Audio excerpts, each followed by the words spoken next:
Reflection में आपका स्वागत है।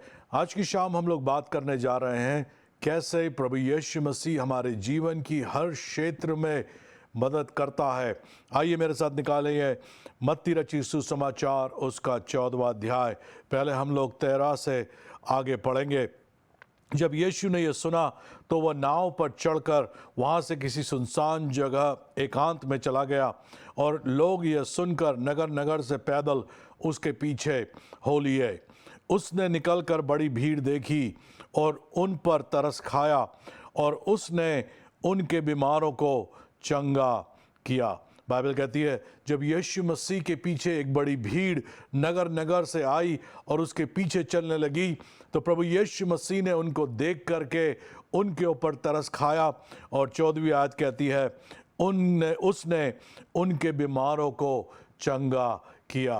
तो प्रभु यीशु मसीह हमारे जीवन के अंदर जो शरीर है प्रभु ने हमें दिया है, इसके विषय में वो हमारी परवाह करता है। वो चाहता है कि हम स्वस्थ रहें। वो चाहता है कि प्रभु यीशु मसीह की सामर्थ के द्वारा हम लोग चंगाई को प्राप्त करें। बाइबल मत्ती रची सुसमाचार उसके 14वें अध्याय और 35वीं और 36वीं आयत में इस प्रकार से कहती है, और वहाँ के लोगों ने उसे पहचान कर आसपास के सारे देश में कहला भेजा और सब बीमारों को उसके पास लाए। जब यीशु मसीह के खबर जगह जगह पहुंची तो लोग दौड़े दौड़े गए और आसपास के नगरों से बुला करके बीमारों को लेकर के आ गए। और 36वीं आयत में इस प्रकार से लिखा हुआ है कि उससे विनती करने लगे कि वह उन्हें अपने वस्त्र के आंचल ही को छूने दे, और जितनों ने उससे छुआ वह चंगे हो गए। बाइबल कहती है एक ऐसी स्त्री थी जिसको लहू बहने का रोग था और वो अपने आप में कहती थी कि यदि मैं यीशु मसीह के वस्त्र को छू लूँगी, सिर्फ उसके वस्त्र को ही छू लूँगी तो मैं चंगी हो जाऊंगी। और बाइबल कहती है कि वह यीशु मसीह के पास पीछे से आई। एक बड़ी भीड़ यीशु मसीह के साथ चल रही थी और उसने आकर के यीशु मसीह के वस्त्र के आंचल को छू लिया। और जैसे ही उसने यीशु मसीह के वस्त्र के आंचल को छुआ, परमेश्वर की सामर्थ प्रभु यीशु मसीह से निकली और उस महिला का रोग उसी घड़ी उसके शरीर से चला गया। बाइबल कहती है मत्ती रची सुसमाचार उसके 8वें अध्याय के अंदर 14 से लेकर के 17 तक हम लोग पढ़ेंगे। और यहाँ पे लिखा हुआ है, और यीशु ने पतरस के घर में आकर उसकी सास को ज्वर में पड़ी देखा। ज्वर यानी बीमार, बुखार से वो पीड़ित थी। 15वीं आयत, उसने उसका हाथ छुआ और उसका ज्वर उतर गया और वे उठकर उसकी सेवा करने लगी। तो जैसे ही यीशु मसीह ने पतरस की सास के हाथ को छुआ, उसी घड़ी परमेश्वर की सामर्थ इस स्त्री के अंदर उतरी और उसका बुखार उसी घड़ी चला गया और वो उठ करके प्रभु यीशु मसीह की सेवा करने लगी। 16वीं आयत में इस प्रकार से लिखा हुआ है, जब संध्या हुई तब वे उसके पास बहुत से लोगों को लाए जिनमें दुष्ट आत्माएं थी, और उसने उन आत्माओं को अपने वचन से निकाल दिया और सब बीमारों को चंगा किया। 17वीं आयत, ताकि जो वचन यशाया भविष्यवक्ता के द्वारा कहा गया था वह पूरा हो कि उसने आप हमारी दुर्बलता को ले लिया और हमारी बीमारियों को उठा लिया। प्रभु यीशु मसीह आपके शरीर के विषय में वो परवाह करता है। उसको आपका ध्यान है। आपके शरीर के दर्द के विषय में, आपके शरीर की कमज़ोरियों के विषय में प्रभु यीशु मसीह को आपका ध्यान है। लूका रची सुसमाचार उसका 4था अध्याय 40 और 41 में इस प्रकार से लिखा हुआ है, सूरज डूबते समय जिन जिन के यहाँ लोग नाना प्रकार की बीमारियों से पड़े हुए थे वे सब उन्हें उसके पास ले आए और उसने एक एक पर हाथ रखकर उन्हें चंगा किया। सांझ के समय क्या हुआ, लोग नाना प्रकार के बीमारियों में पड़े हुए लोगों को जो उनके घर के अंदर थे उनको लेकर के प्रभु यीशु मसीह के पास आए। और बाइबल कहती है 40वीं आयत में प्रभु यीशु मसीह ने एक एक पर हाथ रखा और उनको चंगा किया। 41वीं आयत, और दुष्ट आत्मा चिल्लाती और यह कहती हुई कि तू परमेश्वर का पुत्र है बहुतों में से निकल गई, पर वह उन्हें डांटता और बोलने नहीं देता था क्योंकि वे जानते थे कि यह मसीह है। प्रभु यीशु मसीह के सुसमाचार को मत्ती, मरकुस, लूका, यूहन्ना यदि आप पढ़ेंगे तो वहाँ पर एक विशेष कार्य प्रभु यीशु मसीह का दिखाई देता है। वह है प्रभु यीशु मसीह बीमारों को चंगा करता है। और ये सारी आयतें जो मैं आपके साथ में पढ़ रहा हूँ, बांट रहा हूँ, ये इस बात की पुष्टि करती है वचन के अंदर से। ये बाइबल कह रही है, ये मनुष्य प्रचार नहीं कर रहा है, ये मनुष्य के मन की बात नहीं है, परंतु वचन के अंदर स्पष्ट रीति से लिखा हुआ है। कई हम लोग इसका उदाहरण दे सकते हैं, परंतु समय के पाबंदी के कारण मत्ती उसका 14वां अध्याय, मत्ती 8वां अध्याय और लूका 4थे अध्याय के अंदर से हमने पढ़ा है कैसे प्रभु यीशु मसीह ने लोगों पे हाथ रखे और लोगों को चंगाई दी। और कई बार लोगों ने प्रभु यीशु मसीह के वस्त्रों को छुआ और उसके वस्त्रों को छूने के द्वारा उनने चंगाई को प्राप्त किया। क्यों हुआ? पहला पत्रस 2 अध्याय उसकी 24वीं आयत में लिखा हुआ है, वो आप ही हमारे पापों को अपनी देह पर लिए हुए क्रूस पर चढ़ गया, जिससे हम पापों के लिए मर के धार्मिकता के लिए जीवन बिताएं। उसी के मार खाने से तुम चंगे हुए। यीशु मसीह के मार खाने से हम चंगे हुए। प्रभु यीशु मसीह ने जो कोड़ों की मार क्रूस के ऊपर चढ़ाए जाने से पहले खाई थी, बाइबल उसको स्पष्ट रीति से कहती है कि उस कोड़ों की मार से हम लोग चंगे हो गए। इसकी भविष्यवाणी मत्ती 8 उसकी 17वीं आयत में यूहन्ना यशायाह भविष्यवक्ता के वचनों के द्वारा बाइबल पुष्टि करती है। वो क्या हुआ है? वहाँ पे लिखा हुआ है कि उसने आप हमारी दुर्बलताओं को ले लिया और हमारी बीमारियों को उठा लिया। इब्रानियों 1 उसकी 13वां अध्याय उसकी 8वीं आयत में इस प्रकार से लिखा हुआ है, यीशु मसीह कल और आज और युगानुयुग एक सा है। यीशु मसीह कल, आज और युगानुयुग एक सा है। मैं बात कर रहा हूं उस यीशु मसीह की जिसने कुंवारी मरियम के द्वारा इस संसार में जन्म लिया।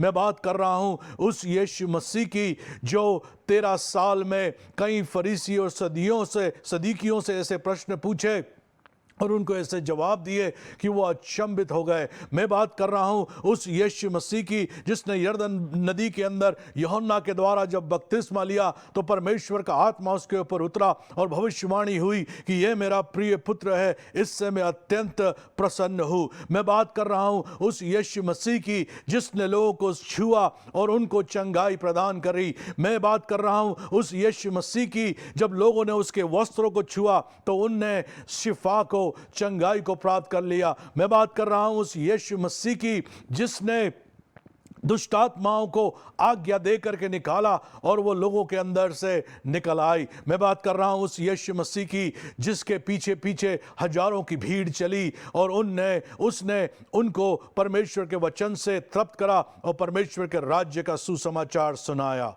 मैं बात कर रहा हूं उस यीशु मसीह की जिसके पीछे उसके चेले चले और उसने सबसे प्रेम किया। मैं बात कर रहा हूं उस यीशु मसीह की जिसको उसके चेले ने पकड़वा दिया और उसके साथ धोखा का कार्य किया। मैं बात कर रहा हूं उस यीशु मसीह की जिसका इनकार पतरस ने 3 बार करा मैं बात कर रहा हूं उस यीशु मसीह की जिसको पिलातुस ने छोड़ने की इच्छा जाहिर करी, परंतु यहूदियों ने उसको क्रूस पर चढ़ा दिया। मैं बात कर रहा हूं उस यीशु मसीह की जिसने क्रूस के ऊपर अपना बलिदान दिया और तीसरे दिन मुर्दों में से जी उठा और आज युगान युग जीवित है। इस यीशु मसीह के विषय में बाइबल कहती है, इब्रानियों उसका 13वां अध्याय उसकी 8वीं आयत में, यीशु मसीह कल आज और युगान युग एक सा है। यह यीशु मसीह आपके शरीर के विषय में परवाह करता है, उसको आपके शारीरिक स्वस्थता के विषय में ध्यान है। उसको पुकारो जहां पे भी आप हैं, उससे प्रार्थना करें और कहें, प्रभु यीशु मुझको स्पर्श कर, मैं विश्वास से तुझे स्पर्श करता हूं और प्रभु की सामर्थ आपके ऊपर इसी घड़ी उतरेगी। तो उसको हमारे शरीर का ध्यान है। मत्ती उसका 14वां अध्याय वापस हम लोग चलेंगे और देखेंगे बाइबल में 16वीं आयत से, माफ़ कीजिएगा 15वीं आयत से, जब सांझ हुई तो उसके चेलों ने उसके पास आकर कहा, यह तो सुनसान जगह है और देर हो रही है, लोगों को विदा किया जाए कि वे बस्तियों में जाकर अपने लिए भोजन मोल लें। यीशु ने उनसे कहा, उनका जाना अवश्य नहीं, तुम ही इन्हें खाने को दो। उन्होंने उससे कहा, यह हमारे पास 5 रोटी और 2 मछलियों को छोड़ और कुछ नहीं है। उसने उनसे कहा, उनको यहाँ मेरे पास लाओ।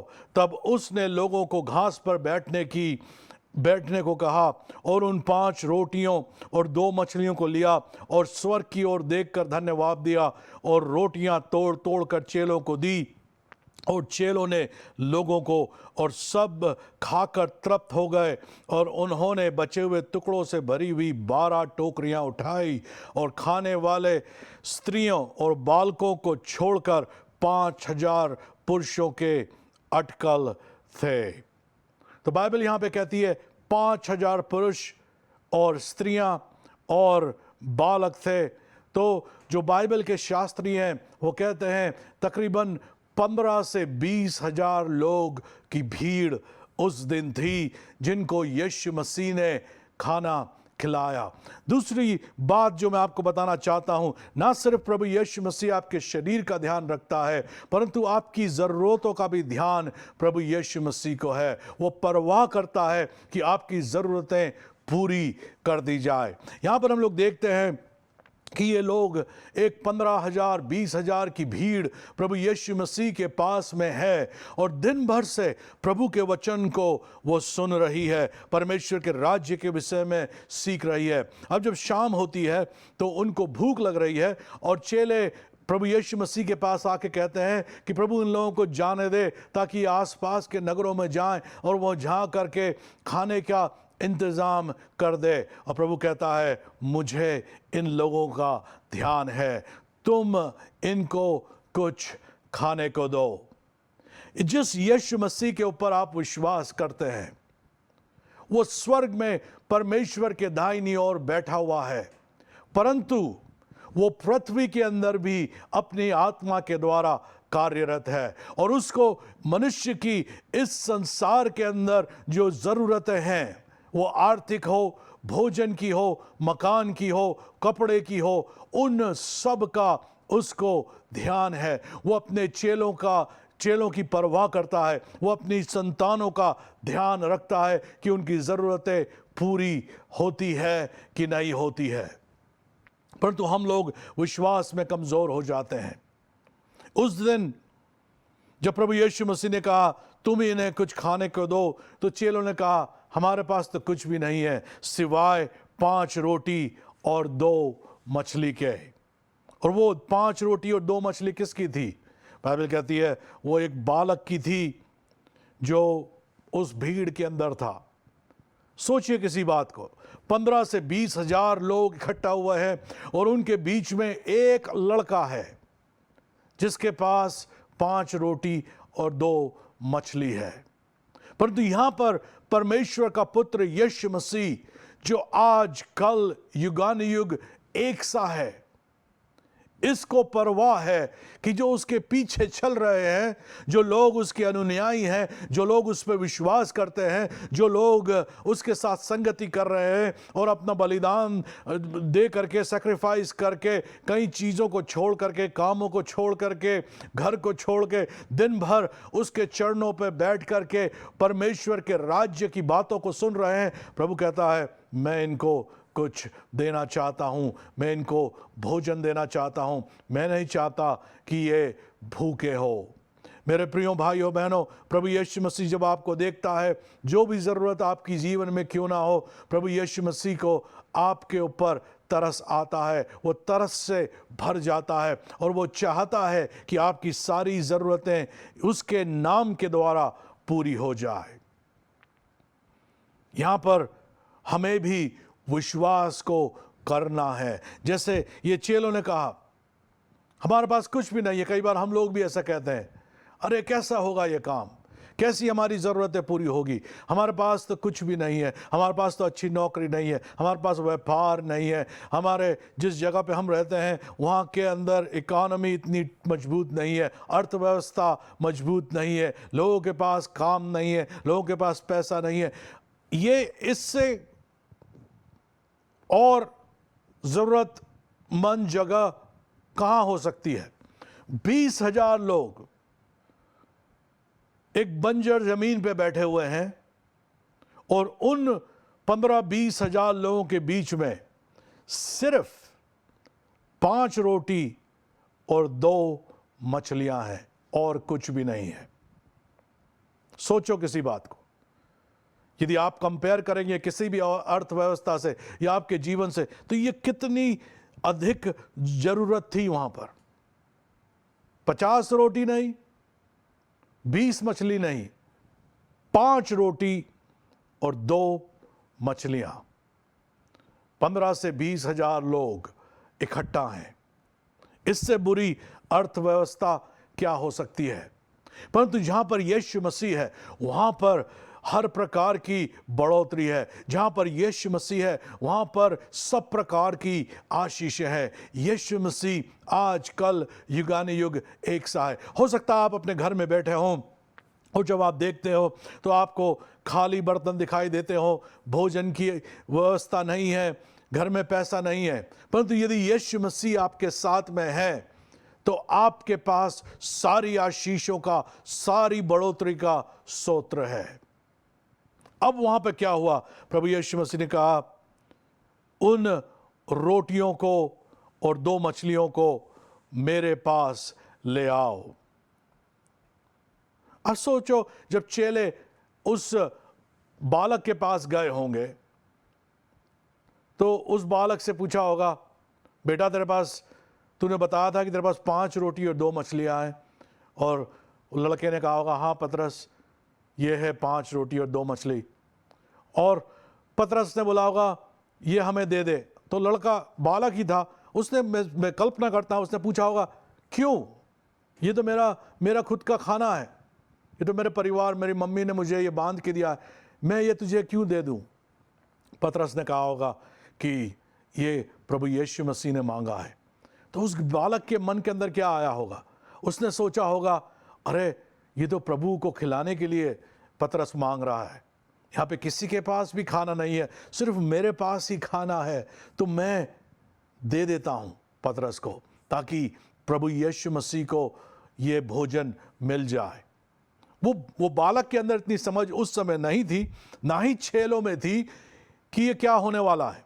उनको ये लग रहा था, मैं गारंटी से कहता हूं, उनको ये लग रहा होगा कि ये तो प्रभु यीशु मसीह खुद खाने के लिए मांग रहा है, कि प्रभु ने दिन भर वचन का प्रचार करा है, दिन भर लोगों को समझाया, बीमारों को चंगा करा है, अब इसको भूख लग रही है तो प्रभु को हमें पहले देना है। परंतु वहां पे क्या था? बाइबल कहती है परमेश्वर ने, प्रभु यीशु मसीह ने क्या करा? उन रोटियों को लिया, मछलियों को लिया और स्वर्ग की ओर देख करके धन्यवाद दिया और रोटियां तोड़ तोड़ कर चेलों को दे दी और चेलों ने लोगों को दी। यहां पर जो पूरा, अगर आप पढ़ेंगे पूरी घटना को, तो वहां पे कहीं भी नहीं लिखा है कि यीशु मसीह ने पहले खाया, ना ही यह लिखा हुआ है कि उसके चेलों ने पहले खाया। जब इस लड़के ने बलिदान दे करके वह रोटी और मछलियां प्रभु यीशु मसीह को दी, तो प्रभु ने उसको लेकर के धन्यवाद दिया और उसके टुकड़े करके उसने चेलों को दिए और चेलों ने लोगों को दिया। इसलिए बहुत ज़रूरी है, कई बार हम लोग इस बात के अंदर पीछे हट जाते हैं, जो भी आपके पास में है परमेश्वर को भेंट चढ़ाना सीखो, प्रभु को देना सीखो, क्योंकि जब आप देंगे तो वो मल्टीप्लाई होता है, उसका कई गुना परमेश्वर उसको बढ़ा देता है।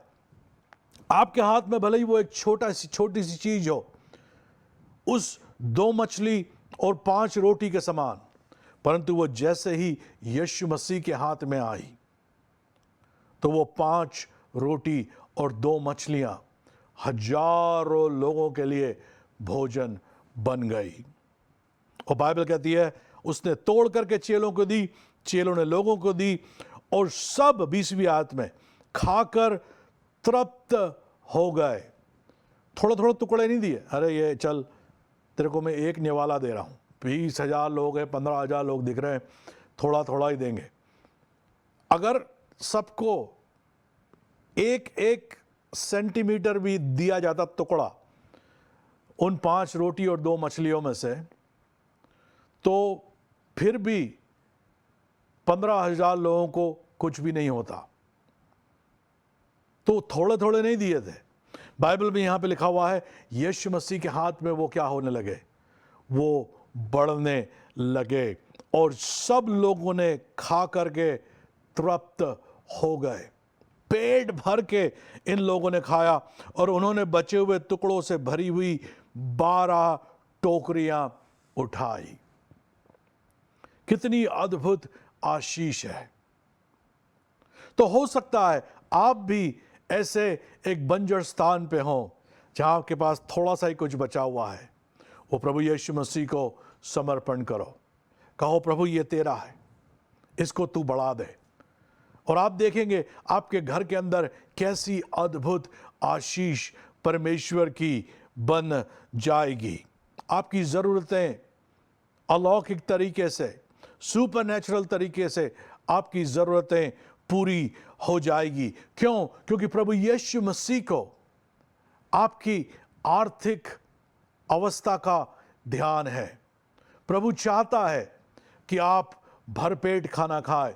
प्रभु चाहता है कि आप अच्छे वस्त्रों को पहने। प्रभु चाहता है कि आपके ऊपर छत हो। प्रभु चाहता है कि आपके खत्ते भरे रहें, आपके पास धन हो और आप एक आशीषित जीवन को जिए। जब तक कि आप विश्वास नहीं करेंगे इन बातों के ऊपर, तब तक आपके जीवन के अंदर अद्भुत काम नहीं होंगे। जो भी परमेश्वर से आपको चाहिए, आपको उसके उन सब बातों के लिए विश्वास करना है और प्रभु के वचन को मानना है। यदि प्रभु का आत्मा आपको कुछ बातें करने के लिए उसकाता है तो उसको पूरा करना है। सोचिए किसी बात को, जब यीशु मसीह ने 18वीं आयत में मत्ती 14:18 में उसने कहा कि ये मछलियों को और रोटियों को मेरे पास लाओ, चेले बोलते अरे प्रभु क्या करेगा उससे, कुछ भी नहीं होना है उससे। उनने आर्ग्यू नहीं करा, वाद विवाद नहीं करा, उनने क्या करा, आज्ञा का पालन करा। जब यीशु मसीह ब्याह के अंदर था और वहां पर दाखरस की कमी पड़ गई, तो यीशु मसीह ने क्या कहा? यीशु मसीह ने कहा कि ये जो जितने बर्तन पड़े हुए हैं जिसमें पानी समाता है, उनको पानी से भर दो। तो लोगों ने वहां पे वाद विवाद करने के बजाय उनने मरियम की इस बात की उनने पुष्टि, मरियम ने उनसे कहा था जो कुछ भी ये तुमसे कहे वही तुम करना। उनने क्या करा? वो घड़ों को भर दिया और जैसा यीशु मसीह ने कहा वैसा उनने करा। यीशु ने कहा अब उसको निकालो पानी को, और जो बिहा का चलाने वाला है, मैनेजर है, उसके पास में जाओ और उसको बताओ। और वो जब उसने पानी को चखा तो वो दाखरस बन गया था। उसने कहा इतना अच्छा दाखरस कैसे बन गया है, कैसे हुआ ये? क्वालिटी का चमत्कार कैसा हुआ? ये क्वालिटी का काम प्रभु यीशु मसीह के द्वारा। जब प्रभु यीशु मसीह ने वो भोजन को कई गुना बढ़ाया अपने हाथों के अंदर, तो ऐसा नहीं हुआ कि उसका स्वाद चला गया, स्वाद बरकरार रहा, आशीष बनी रही। तो प्रभु की आज्ञाओं को मानते हुए परमेश्वर के सन्मुख आकर के विश्वास के साथ में उसके सन्मुख आकर के अपनी ज़रूरतों को पूरा करवा लो। बाइबल कहती है सब लोग खाकर तृप्त हुए और 12 टोकरियां भर करके उनने टुकड़ों को उठाया। 5000 पुरुषों और स्त्रियां और बालकों को उसने खिला करके तृप्त करा। तो प्रभु आपके शरीर की परवाह करता है, प्रभु आपकी आर्थिक, आपके घर की हर ज़रूरतों की परवाह करता है। परंतु सबसे बड़ी बात जो वो आपकी परवाह करता है वह है आपकी आत्मा की वो परवाह करता है। बाइबल कहती है परमेश्वर ने जगत से ऐसा प्रेम रखा कि उसने अपना इकलौता पुत्र दे दिया, ताकि जो कोई इस पर विश्वास करे वो नाश ना हो परंतु अनंत जीवन को प्राप्त करे। इस संसार में ये शरीर एक ना एक दिन गिरेगा, आज नहीं तो कल। ये घर हम छोड़ के जाएंगे, घर बदलेंगे। जो भी इस संसार के अंदर हमारे पास में है, प्रभु को उसका ध्यान है, प्रभु उसकी परवाह करता है, परंतु ये सब अस्थायी है, टेम्पररी है, कुछ ही समय का है। परंतु हमारी आत्मा हमेशा हमेशा के लिए है और यीशु मसीह को उस आत्मा का ध्यान है। इसीलिए उसने क्रूस के ऊपर आपके और मेरे पापों के लिए जान दी, ताकि हम उस पर विश्वास करने के द्वारा उद्धार को प्राप्त करें। प्रभु यीशु मसीह आपकी आत्मा को उद्धार देना चाहता है। उस उद्धार के लिए मेरे पीछे ये प्रार्थना करें, कहें हे प्रभु यीशु, मैं तुझे अपना उद्धारकर्ता स्वीकार करता हूँ। मैं विश्वास करता हूँ कि तूने क्रूस पर अपनी जान दी और तीसरे दिन मुर्दों में से जी उठा। प्रभु मैं तुझे अपना प्रभु अंगीकार करता हूँ, मुझे अपने पवित्र आत्मा से भर दे। धन्यवाद प्रभु यीशु, तूने मुझे बचा लिया, मेरा उद्धार हो चुका है।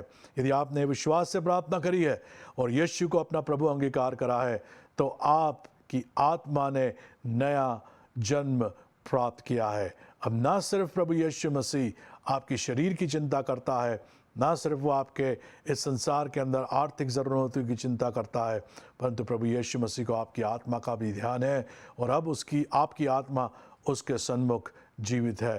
प्रभु में बने रहें। प्रभु आपको बहुत आज से आशीष दे। अगले हफ्ते इसी समय आपसे फिर मुलाकात होगी।